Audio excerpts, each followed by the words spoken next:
Bismillahirrahmanirrahim. Assalamualaikum. Alhamdulillah kita masih diberikan kesehatan dan waktu luang untuk tetap mempelajari kehidupan Rasul dan para sahabat.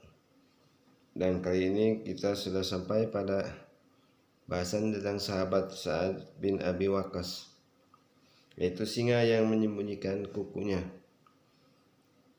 Berita yang datang secara beruntun menyatakan serangan licik yang dilancarkan oleh angkatan bersenjata Persia terhadap kaum muslimin amat menggelisahkan hati Amirul Mukminin Umar bin Khattab. Disusul kemudian dengan berita tentang pertempuran jembatan di mana 4.000 orang pihak kaum muslimin gugur sebagai syuhada dalam waktu sehari. Begitupun pelanggaran-pelanggaran yang dilakukan oleh orang-orang Irak terhadap perjanjian-perjanjian yang mereka perbuat serta ikrar yang telah mereka akui, menyebabkan Khalifah mengambil keputusan untuk pergi dan memimpin sendiri tentara Islam dalam perjuangan bersenjata yang menentukan melawan Persia. Bersama beberapa orang sahabat dan dengan menunggang kendaraan, berangkatlah ia dengan meninggalkan Ali karamallahu wajhah di Madinah sebagai wakilnya.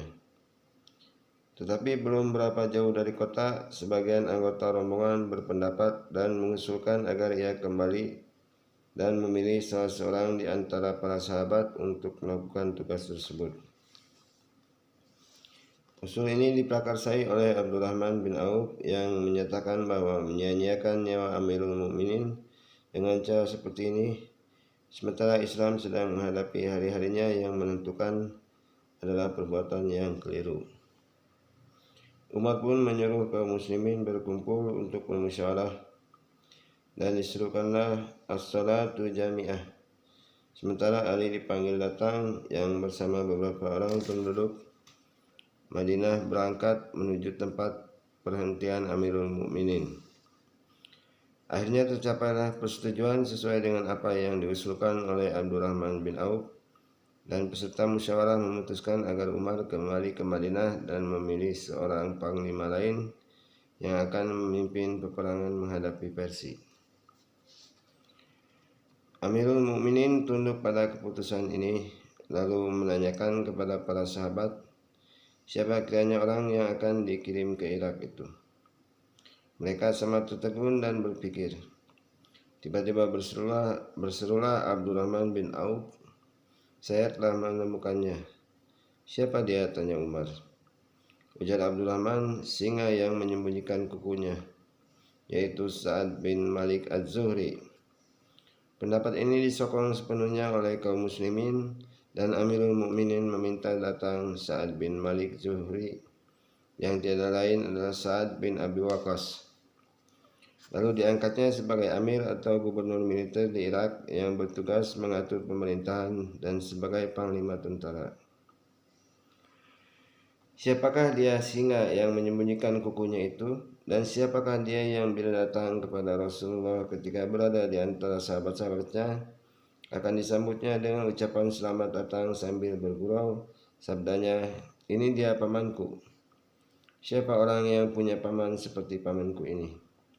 Itulah dia Sa'ad bin Abi Waqqas. Kakeknya ialah Uhaib, putra dari Manab yang menjadi paman dari Aminah, ibunda dari Rasulullah SAW. Sa'ad masuk Islam selagi berusia 17 tahun, dan keislamannya termasuk yang terdahulu di antara para sahabat. Hal ini pernah diceritakannya sendiri, katanya, "Pada suatu saat saya beroleh kesempatan termasuk 3 orang pertama yang masuk Islam." Maksudnya bahwa ia adalah salah seorang di antara 3 orang yang paling dahulu masuk Islam. Maka pada hari-hari pertama Rasulullah menjelaskan tentang Allah yang Esa dan tentang agama baru yang dibawanya, dan sebelum beliau mengambil rumah Al-Arqam untuk tempat pertemuan dengan sahabat-sahabatnya yang telah mulai beriman, Sa'ad bin Abi Waqqas telah mengulurkan tangan kanannya untuk bayat kepada Rasulullah SAW. Sementara itu buku-buku tarikh dan riwayat menceritakan kepada kita bahwa ia termasuk salah seorang yang masuk Islam bersama dan atas hasil usaha Abu Bakar. Boleh jadi ia menyatakan keislamannya secara terang-terangan bersama orang-orang yang dapat diyakinkan oleh Abu Bakar, yaitu Utsman bin Affan, Zubair bin Awam, Abdurrahman bin Auf, dan Talha bin Ubaidillah. Dan ini tidak menutup kemungkinan bahwa ia lebih dulu masuk Islam secara sembunyi-sembunyi.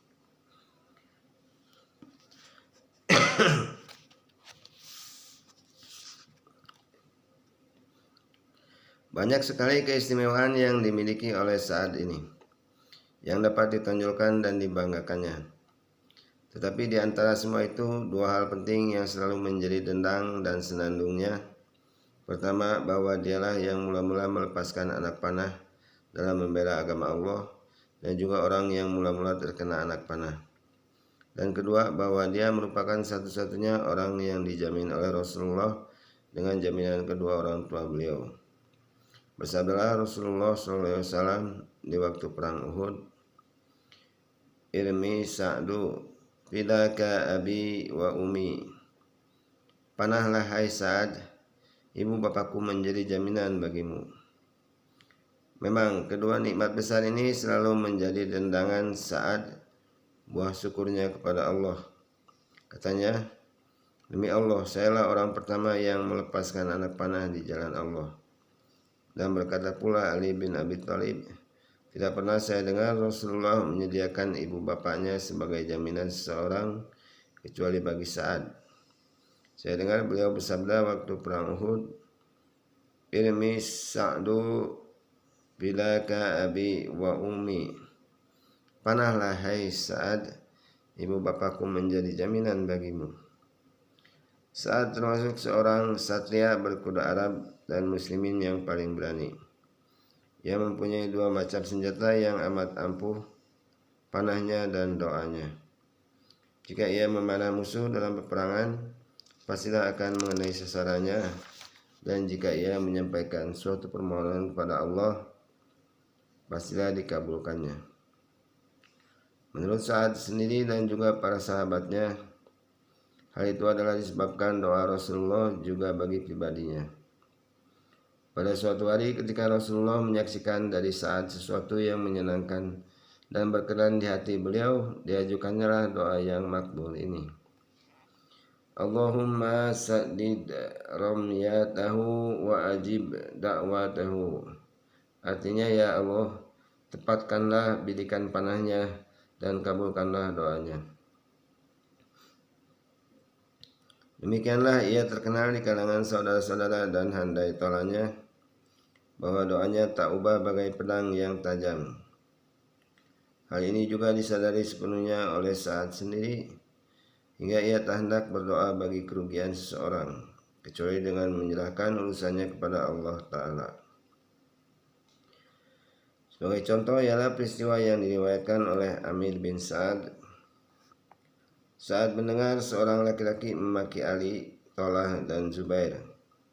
Ketika dilarangnya, orang itu tak hendak menurut. Maka katanya, "Kalau begitu saya doakan kamu kepada Allah." Ujar laki-laki itu, "Rupanya kamu hendak menakut-nakuti aku seolah-olah kamu seorang nabi." Maka Sa'ad pun pergi wudhu dan salat 2 rakaat. Lalu diangkatlah kedua tangannya, katanya, "Ya Allah, kiranya menurut ilmumu laki-laki ini telah memaki segolongan orang yang telah beroleh kebaikan darimu, dan tindakan mereka itu mengundang amarah murkamu, maka mohon dijadikan hal itu sebagai pertanda dan suatu pelajaran." Tidak lama kemudian, tiba-tiba dari salah satu pekarangan rumah muncul seekor unta liar dan tanpa dapat dibendung masuk ke dalam lingkungan orang banyak, seolah-olah ada yang dicarinya.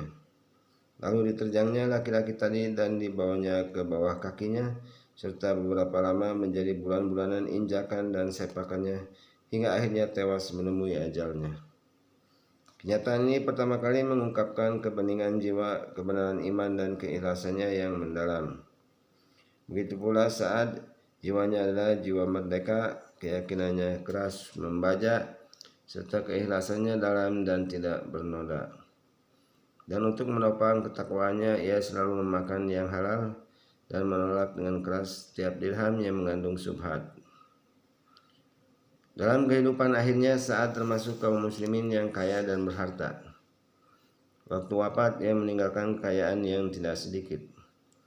Tapi kalau biasanya harta banyak dan harta halal jarang sekali dapat terhimpun, maka di tangan Sa'ad hal itu telah terjadi. Ia dilimpahi harta yang banyak, yang baik dan yang halal sekaligus. Di samping itu ia dapat dijadikan seorang maha guru pula dalam soal membersihkan harta. Dan kemampuannya dalam mengumpulkan harta dari barang bersih lagi halal diimbangi, bahkan mungkin diatasi oleh kesanggupan menafkahkannya di jalan Allah.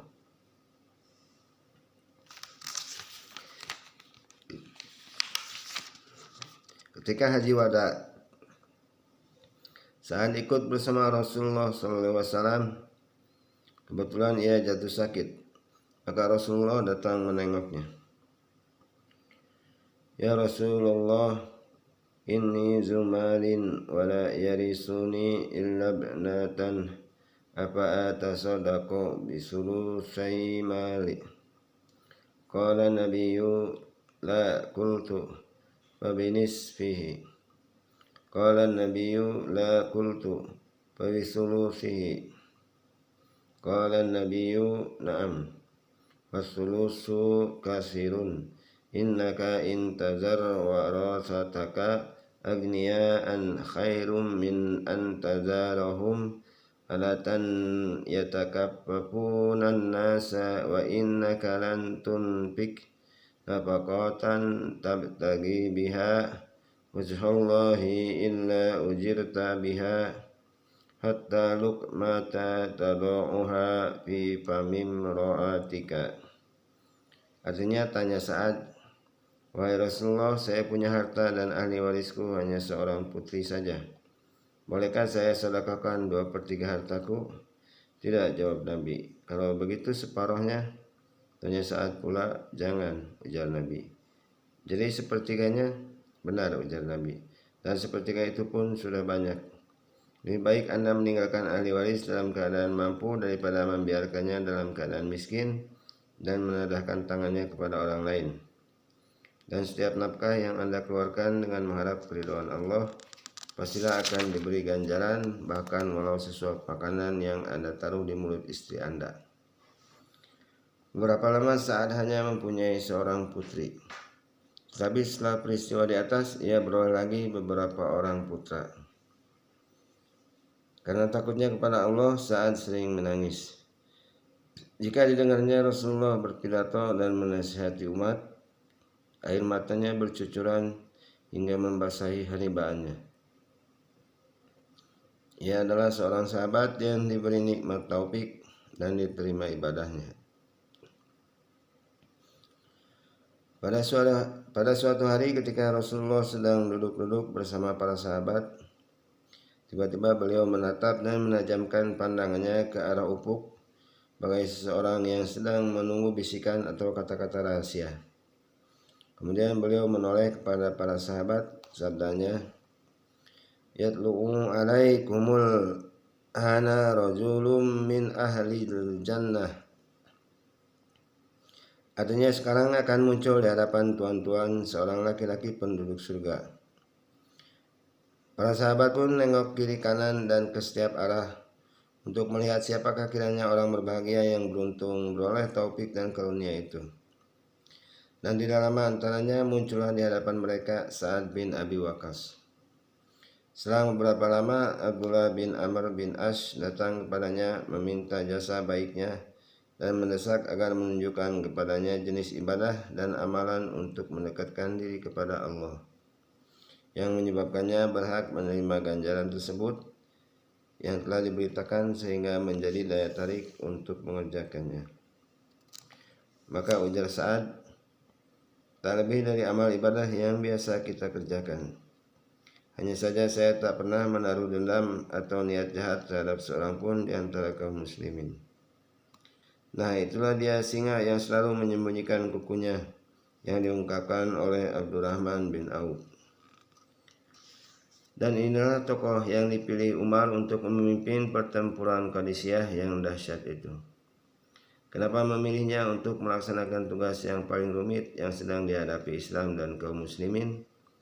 Karena keistimewaannya terpampang jelas di hadapan Amirul Mukminin. Ia adalah orang yang makbul doanya. Jika ia memohon diberi kemenangan oleh Allah, pastilah akan dikabulkannya.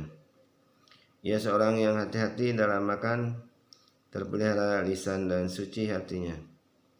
Salah seorang anggota pasukan berkuda di perang Badar, di perang Uhud, pendeknya di setiap perjuangan bersenjata yang diikutinya bersama Rasulullah SAW. Dan satu lagi yang tak dapat dilupakan oleh Umar, suatu keistimewaan yang tak dapat diabaikan, harga, nilai dan kepentingannya, serta harus dimiliki oleh orang yang hendak melakukan tugas penting, yaitu kekuatan dan ketebalan iman. Umar tidak lupa akan kisah Sa'ad dengan ibunya sewaktu ia masuk Islam dan mengikuti Rasulullah. Ketika itu segala usaha ibunya untuk membendung dan menghalangi putranya dari agama Allah mengalami kegagalan. Maka ditempuhnya segala jalan yang tak dapat tidak, pasti akan melemahkan semangat Sa'ad dan akan membawanya kembali ke pangkuan agama berhala dan kepada kaum kerabatnya. Wanita itu menyatakan akan mogok makan dan minum sampai Sa'ad bersedia kembali ke agama nenek moyang dan kaumnya. Rencana itu dilaksanakannya dengan tekad yang luar biasa. Ia tak hendak menjamah makanan atau minuman hingga hampir menemui ajalnya. Tetapi Sa'ad tidak terpengaruh oleh hal tersebut. Bahkan ia tetap pada pendiriannya. Ia tak hendak menjual agama dan keimanannya dengan sesuatu pun, bahkan walau dengan nyawa ibunya sekalipun. Ketika keadaan ibunya telah demikian gawat, beberapa orang keluarganya membawa Sa'ad kepadanya untuk menyaksikannya kali yang terakhir, dengan harapan hatinya akan menjadi lunak jika melihat ibunya dalam sekarat. Sesampainya di sana, Sa'ad menyaksikan suatu pemandangan yang amat menghancurkan hatinya, yang bagaikan dapat menghancurkan baja dan meluluhkan batu karang. Tapi keimanannya terhadap Allah dan Rasul mengatasi baja dan batu karang manapun juga. Didekatkan wajahnya ke wajah ibunya dan dikatakannya dengan suara keras agar kedengaran olehnya. Katanya, "Demi Allah, ketahuilah wahai ibunda, seandainya bunda mempunyai 100 nyawa lalu ia keluar satu persatu, tidaklah Ananda akan meninggalkan agama ini walau ditebus dengan apapun juga. Maka terserahlah kepada bunda apakah bunda akan makan atau tidak." Akhirnya ibunya mundur teratur dan turunlah wahyu menyokong pendirian Sa'ad serta mengucapkan selamat kepadanya sebagai berikut. Wa in jahadaka ala an tusyrika bi ma laisa laka bihi ilmun fala tuti'huma. Artinya, dan seandainya kedua orang tua memaksamu untuk mempersekutukan aku, padahal itu tidak sesuai dengan pendapatmu, maka janganlah kamu mengikuti keduanya. Quran Surat Luqman ayat 15. Nah, tidakkah ini betul-betul singa yang menyembunyikan kukunya? Jika demikian halnya, pantaslah Amirul Mukminin dengan hati tenang memancangkan panji-panji Qadisiyah di tangan kanannya dan mengirimnya untuk menghalau pasukan Persia yang tidak kurang jumlahnya dari 100.000 prajurit yang terlatih dan diperlengkapi dengan senjata dan alat pertahanan yang paling ditakuti dunia waktu itu, dipimpin oleh otak-otak perang yang paling jempol dan ahli-ahli siasatnya yang paling cerdik dan licik. Memang kepada tentara musuh yang menakutkan inilah Sa'ad datang dengan membawa 30.000 mujahid, tidak lebih. Di tangan masing-masing tergenggam panah dan tumbak. Hanya semata-mata panah dan tumbak, tetapi dalam dada menyala kemauan dari agama baru yang membuktikan keimanan, kehangatan serta kerinduan yang luar biasa terhadap maut dan mati syahid. Dan kedua pasukan itu pun bertemulah, tetapi mereka belum lagi bertempur. Di sana Sa'ad masih menunggu bimbingan dan pengarahan dari Amirul Mukminin Umar. Di bawah ini tertera surat Umar yang memerintahkannya segera berangkat ke Qadisiyah yang merupakan pintu gerbang memasuki Persia. Ditancapkannya dalam hatinya kalimat berharga yang semuanya merupakan petunjuk dan cahaya. Demikian petunjuk dari Umar. Wahai Sa'ad bin Wuhaib, janganlah Anda terpedaya di hadapan Allah. Mentang-mentang dikatakan bahwa Anda adalah paman dan sahabat Rasulullah. Sungguh tak ada hubungan keluarga antara seseorang dengan Allah kecuali dengan mentaatinya. Semua manusia baik yang mulia maupun yang hina pada pandangan Allah serupa tidak berbeda. Allah Tuhan mereka sedang mereka hambanya. Mereka berlebih berkurang dalam kesehatan dan akan beroleh karunia yang tersedia di sisi Allah dengan ketaatan. Maka perhatikanlah segala sesuatu yang pernah Anda lihat pada Rasulullah SAW semenjak ia diutus sampai meninggalkan kita, dan pegang teguhlah, karena itulah yang harus diikuti. Kemudian katanya pula, tulislah kepadaku segala hal ihwal tuan-tuan, bagaimana kedudukan tuan-tuan dan di mana pula posisi musuh terhadap tuan-tuan. Terangkan sejelas-jelasnya hingga seolah-olah aku menyaksikan sendiri keadaan tuan-tuan. Saat pun menulis surat kepada Amirul Mukminin dan menuliskan segala sesuatu hingga hampir saja diterangkannya tempat dan posisi setiap prajurit secara terperinci. Saat telah sampai di Qadisiyah, sementara seluruh tentara dan rakyat Persia berhimpun, sesuatu hal yang tak pernah mereka lakukan selama ini. Kendali pimpinannya dipegang oleh panglimanya yang ulung dan paling terkenal, yaitu Rustum. Sa'ad bin Abi Waqqas, seorang anggota pasukan berkuda yang ulung dan gagah berani, paman Rasulullah dan termasuk golongan yang mula pertama masuk Islam. Pahlawan dari berbagai perjuangan bersenjata, pancungan dan panahnya yang tak pernah meleset, sekarang tampil mengepalai tentaranya dalam menghadapi salah satu peperangan terbesar dalam sejarah. Baik kekuatan maupun kedudukannya sebagai pemimpin tidak mampu mempengaruhi dan memperdayakan dirinya untuk mengandalkan pendapatnya semata. Tetapi ia selalu menghubungi Amirul Mukminin di Madinah yang jaraknya demikian jauh dengan mengirimnya sepucuk surat tiap hari untuk bermusyawarah dan bertukar pendapat. Padahal pertempuran besar itu telah hampir berkecamuk.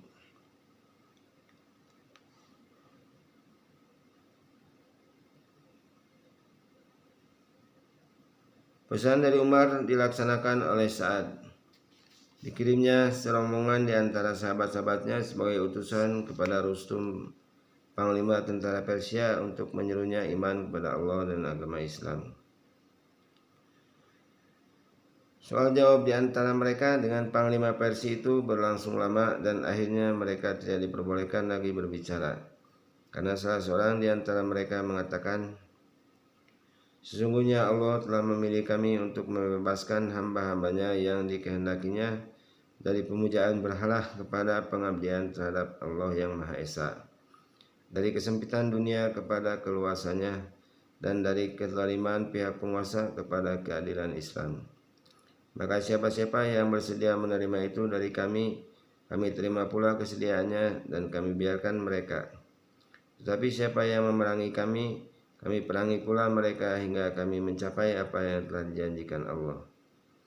Apa janji yang telah dijanjikan Allah itu? Tanya Rustum. Jawab pembicara, surga bagi kami yang mati syahid dan kemenangan bagi yang masih hidup. Para utusan kembali kepada panglima pasukan Islam Sa'ad dan menyampaikan bahwa tak ada pilihan lain daripada perang, dan air mata Sa'ad berlinang-linang. Ia berharap seandainya saat pertempuran itu dapat diundurkan atau dimajukan sedikit waktu. Ketika itu ia sedang sakit parah hingga ia sulit untuk bergerak. Bisul-bisul bertonjolan di sekujur tubuhnya hingga ia tak dapat duduk, apalagi akan menaiki punggung kudanya dan menerjuni pertempuran yang sengit berkuak darah. Seandainya saat pecah perang itu terjadi sebelum ia jatuh sakit atau sesudah bisul-bisul itu meletus dan sembuh, pastilah ia akan menunjukkan prestasi tinggi. Adapun sekarang ini tetapi tidak, Rasulullah SAW telah mengajarkan kepada mereka supaya tidak mengatakan seandainya. karena kata-kata itu menunjukkan kelemahan. Sedang orang mukmin yang kuat tidak kehabisan akal dan tidak pernah lemah. Ketika itu bangkitlah singa yang menyembunyikan kukunya itu, lalu berdiri di hadapan tentara menyampaikan pidato dengan tak lupa mengutip ayat mulia berikut. Bismillahirrahmanirrahim. Walaqad katabna bizzaburi min ba'di dzikri annal arda yarithuha ibadiya salihun. Artinya bismillahirrahmanirrahim, telah kami cantumkan dalam Zabur setelah sebelumnya kami catat dalam Lauh Mahfuz peringatan bahwa bumi itu diwarisi oleh hamba-hambaku yang soleh. Quran Surat Al-Anbiya ayat 105. Setelah menyampaikan pidatonya saat melakukan salat zuhur bersama tentaranya, kemudian sambil menghadap kepada mereka, ia mengucapkan takbir 4 kali. Allahu Akbar, Allahu Akbar, Allahu Akbar, Allahu Akbar. Alam pun bergemuruh dan bergema dengan suara takbir, dan sambil mengulurkan tangannya ke muka bagai anak panah yang sedang melepas laju menunjuk ke arah musuh, saat berseru kepada anak buahnya, ayo majulah dengan berkat dari Allah. Dengan menambahkan diri menanggung sakit yang dideritanya saat naik ke anjung rumah yang ditinggalinya dan yang diambilnya sebagai markas komandonya. Sambil terlungkup di atas dadanya yang dialasi bantal, sementara pintu anjung itu terbuka lebar. Sedikit saja serangan dari orang-orang Persia ke rumah itu akan menyebabkan panglima muslimin jatuh ke tangan mereka, hidup atau mati. Tetapi ia tidak gentar dan tidak merasa takut. Bisul-bisul pecah berletusan, tetapi ia tidak peduli, hanya terus berseru dan bertakbir serta mengeluarkan perintah kepada anak buahnya, majulah ke kanan, dan kepada yang lain, tutup pertahanan sebelah kiri. Awas di depanmu hai Mughirah, ke belakang mereka hai Jarir, pukul hai Nu'man, serbu hai Aisyat, hantam hai Kakak, majulah semua hai sahabat-sahabat Muhammad sallallahu alaihi wasallam. Suaranya yang berwibawa penuh dengan kemauan dan semangat baja menyebabkan masing-masing prajurit itu berubah menjadi kesatuan yang utuh. Maka berjatuhanlah tentara Persia, taubah bagai lalat-lalat yang berkaparan, dan robohlah bersama mereka keberhalaan dan pemujaan api. Dan setelah melihat tewasnya panglima besar dan prajurit-prajurit pilihan mereka, sisa-sisa musuh tunggang langgang melarikan diri. Mereka dikejar dan dihalau oleh tentara Islam sampai ke Nawahan, lalu ke Madain. Ibu kota itu mereka masuki untuk merampas kursi singgasana dan mahkota Kisra yang menjadi lambang keberhalaan. Di pertempuran Madain saat mencapai prestasi tinggi. Pertempuran ini terjadi kira-kira 2,5 tahun setelah pertempuran Qadisiyah. Sementara perang berlangsung secara kecil-kecilan antara Persia dan kaum muslimin. Akhirnya semua sisa tentara Persia ini berhimpun di kota-kota Madain saja, bersiap-siap untuk menghadapi pertempuran terakhir dan menentukan. Saat menyadari bahwa situasi medan dan musim menguntungkan pihak penentang Islam, karena antara pasukannya dan Madain terbentang sungai Tigris yang lebar. Alirannya sangat deras karena sedang banjir meluap-luap. Walaupun demikian, dengan teguh hati ia tetap memutuskan untuk memulai serangan umum itu pada waktu itu juga, dengan perhitungan bahwa mental pasukan musuh sedang menurun. Nah, di antaranya peristiwa inilah yang membuktikan bahwa saat betul-betul sebagai dilukiskan oleh Abdurrahman bin Auf, singa yang menyembunyikan kukunya. Keimanan Sa'ad dan kepekatan hatinya akan tampak menonjol ketika menghadapi bahaya, hingga dapat mengatasi barang mustahil berkat keberanian yang luar biasa. Demikianlah Sa'ad mengeluarkan perintah kepada pasukannya untuk menyeberangi sungai Tigris, dan disuruhnya menyelidiki yang dangkal dari sungai yang dapat dijadikan tempat penyeberangan ini. Dan akhirnya mereka menemukan tempat tersebut, walaupun untuk menyeberanginya tidak luput dari bahaya yang mengancam. Sebelum tentara memulai penyeberangan, Panglima Besar Sa'ad menyadari pentingnya pengamanan pinggiran seberang sungai yang hendak dicapai, yakni daerah yang ada dalam kekuasaan dan pengawasan musuh. Ketika itu disiapkannya dua kompi tentara. Pertama yang dinamakannya Kompi Sapu Jagat, sebagai komandannya diangkatnya Asim bin Amr, dan yang kedua disebutnya Kompi Gerak Cepat, sebagai pemimpinnya diangkatnya Kakak bin Amir. Adapun tugas dari kedua kompi ini ialah menerjuni bahaya dan menetas jalan yang aman menuju pinggir sebelah musuh dan melindungi induk pasukan yang akan mengiringi mereka dari belakang. Dan mereka telah menunaikan tugas itu dengan kemahiran yang menakjubkan. Hingga siasat yang dilakukan saat ketika itu mencapai hasil yang mengagumkan bagi para ahli sejarah, bahkan bagi diri Sa'ad bin Abi Waqqas sendiri.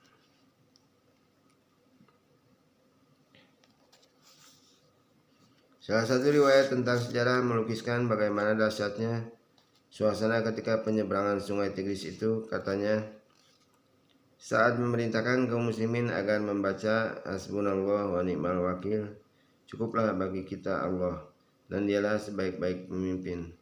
Lalu dikerahkanlah kudanya menerjuni sungai yang diikuti oleh orang-orangnya, hingga tak seorang pun di antara anggota pasukan yang tinggal di belakang. Maka berjalanlah mereka dalam air, tak ubah bagai berjalan di darat juga, hingga dari pinggir yang satu ke pinggir lainnya telah dipenuhi oleh prajurit, dan permukaan air tak kelihatan lagi disebabkan amat banyaknya anggota angkatan berkuda serta pasukan pejalan kaki. Orang-orang bercakap-cakap sesamanya ketika berada dalam air, seolah-olah mereka sedang bercakap-cakap di darat. Sebabnya tidak lain karena mereka merasa aman tentram, serta percaya akan ketentuan Allah dan pertolongannya, akan janji dan bantuannya. Tak kala saat diangkat Umar sebagai amir di wilayah Irak, ia telah mulai melakukan pembangunan dan perluasan kota. Kota Kufah diperbesar dan diumumkanlah hukum Islam serta dilaksanakan di daerah yang luas dan lebar itu. Demikianlah cerita tentang sahabat kita, sahabat Rasulullah, yaitu Sa'ad bin Abi Waqqas. Mudah-mudahan bermanfaat. Wassalamualaikum warahmatullahi wabarakatuh.